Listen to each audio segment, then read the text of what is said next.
Hey guys, and welcome back to another video. Today we're going to be going over a 2024 election prediction between the two most likely Republican and Democratic candidates. For the Republicans, Ron DeSantis, and for the Democrats, Kamala Harris. I have not chosen their vice presidents.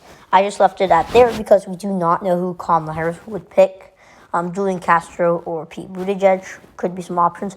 And for Ron DeSantis, Josh Hawley, or possibly even considering, Larry Hogan. So I hope you guys enjoyed this video. Subscribe to this YouTube channel. Leave a like down below. And click that bell to receive notifications when I post daily. And comment down below. I'd like to see some suggestions. Also, I'm going to make a video about DC statehood. I know I haven't posted in a couple of weeks. I'm probably going to be posting a lot more soon. Maybe posting a video daily. I'm not going to be posting as much as I used to. I haven't posted a video in 2 weeks. But I'm definitely going to try to keep you guys updated from now on. I'm sorry. And I hope you guys understand. So let's get into the video. So I actually switched websites. I'm now using 270 to win. I just feel like it's better quality. I mean, guys, comment down below. I have them situated on 2024 electoral votes. Comment down below, what websites I should use for election predictions. I've used the Athens and a few others, and jacksonju.com. So let's go over safe states for Ron DeSantis and Kamala Harris. And for Kamala Harris, I'm going to give her the West Coast, California, Oregon, Washington, as well as Hawaii safe states decided by more than 15%. I'm using a category. I'm going to safe states fit more than 12 percentage points. But this time I'm going to be using 10 percentage point states. For safe states, likely states between 7 and 10 percentage points. And 2 percentage points to 7 percentage points will be lean states. And 1 through 2 percentage points will be lean states. 2 to 7 will be lean states, and tilt states will be under 2%. So, New Mexico, Colorado, Virginia. Some of these are characterized as likely. Virginia and New Mexico decided by almost 11, and Colorado decided by almost 14. So, those are probably going to be, according to this criteria, going to be safe states for the Democratic Party, as well as Illinois. Definitely going to be a safe state. New York, the New England region.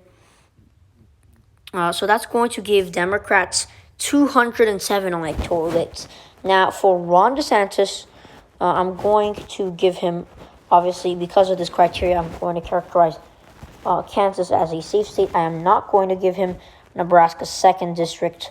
I think that could be more competitive. I'm going to also give him the southern region. I don't see Ohio be decided. Ohio and Iowa be decided by more than 10 percentage points. I'm not going to characterize. I think Alaska is going to be smaller margins. So that's it for safe states.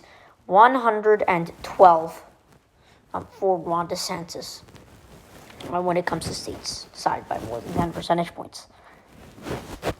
Now, likely states decided by between 7 and 10, sometimes 5 to 10. I'm probably going to be using criteria around that area. I'm going to give Ron DeSantis, the states of Ohio. I think Ohio could be decided by less than 5 percentage points because Kamala Harris could do well with African-American voters. I'm actually not going to characterize it as likely. I'm going to give him Iowa, though. I think he could do well in Iowa. I think Alaska is going to be likely. South Carolina can be likely. And that's basically it for likely states for Ron DeSantis. Likely states for Kamala Harris. I really don't think there's going to be any statewide at-large. I forgot to characterize Maine's 1st district as safe. That's it for likely states for Kamala Harris. Lean states for Ron DeSantis. I'm going to give him the state of Ohio because as Kamala Harris on the ballot, African-American turnout could possibly be at a higher point. That's why Barack Obama was able to flip the state twice. But with Kamala Harris, you never know. African American turnout could shrink that margin down, of course. And Iowa doesn't have that, so I'm going to put Iowa likely. And obviously, Donald Trump, Ron DeSantis is not going to do as well as Donald Trump in Ohio and Iowa. Iowa is going to be less competitive because there's not going to be African American turnout for Kamala Harris to pick up. So, yeah. As well as Texas, I think I'm going to put that as leans. It was decided by 5 percentage points in 2020, 9 percentage points in 2016, 15 percentage points in 2012, 12 in 2008, 22 in 2004 because Bush was from that state, and about another 20, also 22 in 2000. And the reason I'm characterizing it as leans, which is going to be between 2 and 7 percentage points, is because if Julian Castro is Kamala Harris is running me, I think it could be leans, or I probably characterize it as tilt. But whatever it is, it's going to be between leans until around 1 or 2 percentage points. Probably even it's possible even 3 percentage points. I don't see Texas going blue in 2024, possibly 2028. But I think Texas still has Republican. It's still going to be a Republican state, just because it's shifting to the left. But I think it's not going as quickly, and it shifted 4 points to the left. So if it shifts another 4 points to the left, it will be a tilt state. I'm not sure exactly how fast it's going to go to the left. Kamala Harris and Joe Biden spent a lot of time actually going to Texas. But Donald Trump did better with Hispanics, so he was able to sort of win over Texas a little more. If Ron DeSantis can do that, it's not going to be a tilt margin of victory for him. Florida, it is his home state, so a lean margin of victory, probably more than 2 percentage points, maybe about even 3 or 4 for him. Kamala Harris, one, is not favored to win. Joe Biden would do better than Kamala Harris, and it is Ron DeSantis' home state. During COVID, his approval rating was only 40%. In the beginning, before that, it was about 65. Now it's sitting around in the mid-50s, 55, 57 percentage points. People, for some reason, people in Florida really like Ron DeSantis. Most Republicans do. He didn't win by much, but he's pretty popular, and I think he's going to win by more in 2022 when he runs again. And when if he chooses to run again, which I'm 100% positive he will in 2022. As governor races and in the midterms, I think he will win there, and he is the most likely Republican candidate ahead of Donald Trump. And yeah, that's it for lean states for Ron DeSantis. I think, okay, yeah. I think the second district could be lean or tilt. But if it's going to be decided by 1.5, so I think that's going to be a tilt. So I'm not going to characterize that. So 219 for Ron DeSantis, 210 for Kamala Harris. Lean states for Kamala Harris, I'm going to give her the state of Minnesota. Not as well as Joe Biden, who won it by 7%. Hillary Clinton won it narrowly by 1.5. Obama did pretty well there. It voted Democratic since the 70s and 60s, so it is pretty liberal. But it's not the best of margins for them, similar to Nevada. So I think, I think Minnesota could be more competitive in the future. I could see Minnesota being a more competitive state. Is the Rust Bowl is shifting to the right, but still, Kamala Harris not going to do as well as Joe Biden. Probably going to be 3 or 4, 5 percentage points. Not going to be a likely state for her. I'm also going to give her Nebraska second district by a lean margin. Obviously, she's not Joe Biden. If it was Joe Biden, give it to her by a likely margin because it was a lean margin. Actually, I think it was likely margin. I think it could be lean or likely. I'm actually going to put it as likely, just because Joe Biden did well. I'm also going to give her the state of Nevada. 6 electoral votes, it voted 2.4%. It could become more competitive, but it's all about how Hispanic voters are going to vote near Clark County, Las Vegas, and Washoe County near Reno. That is really the bellwether. I don't expect Republicans to pick up Clark County, but if they just do a little better in Clark County and pick up Washoe County, it's probably could be a good opportunity for the Republican Party, but I just don't see them picking it up. They're not favored to win there. I'm going to give Kamala Harris the state of Michigan. I think that's going to be a leans margin for Kamala Harris. I think Michigan is going to be a state that Kamala Harris will pick up. I just do not see a pickup for Ron DeSantis there. She's favored, clearly. That's it for lean states for Kamala Harris. That puts Kamala Harris 241, Ron DeSantis at 219. Tilt states, I'm going to start off with Ron DeSantis. I'm going to give Ron DeSantis the state of Arizona.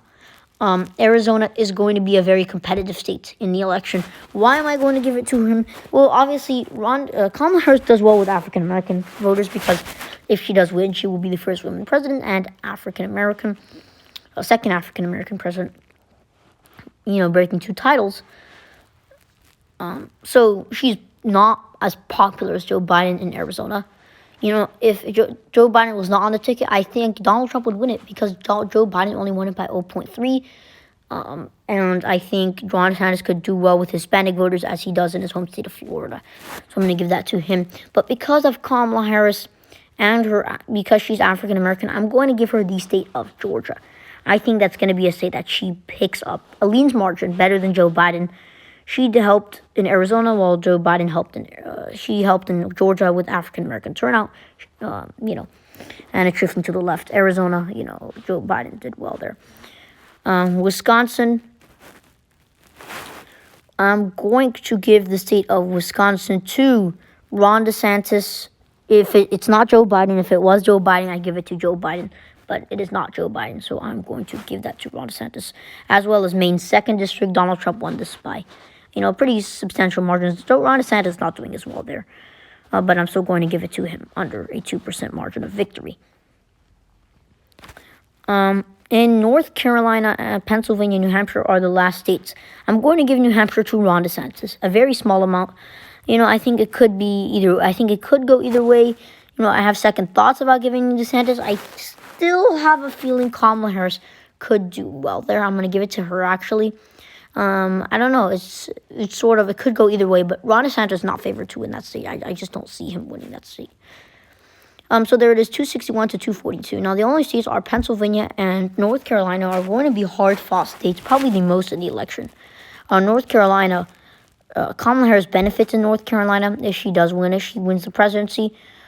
She is, she has the upper hand in North Carolina because of African-American turnout. Because, again, if Kamala Harris, because of African-American turnout, she's going to win that African-American turnout. But I still think North Carolina could be a competitive state. It's probably going to be a competitive state, but I'm still going to give it to Kamala Harris. I think she has the upper hand there because of African-American turnout. Probably going to vote for her in overwhelming numbers. If that's not the case, then I could see Ron DeSantis winning that. I'm also going to give her the state of Pennsylvania. I think this could be likely. Not likely. I don't know if it's going to be decided by more than 2 percentage points. Probably not. It's probably going to be under 2, as well as North Carolina. These are going to be close states. I think North Carolina is going to be more competitive than Pennsylvania. So there it is, 296 for Kamala Harris, 242 for Ron DeSantis. That means Kamala Harris will win the presidency. She'll flip Michigan, Georgia, North Carolina, Pennsylvania. It is basically the 2020 forecast, except North Carolina went blue and Wisconsin and Arizona went red. So there it is, 242, 296. Subscribe to this YouTube channel, and I hope you guys enjoy it, and we'll see you guys in the next video. Peace out.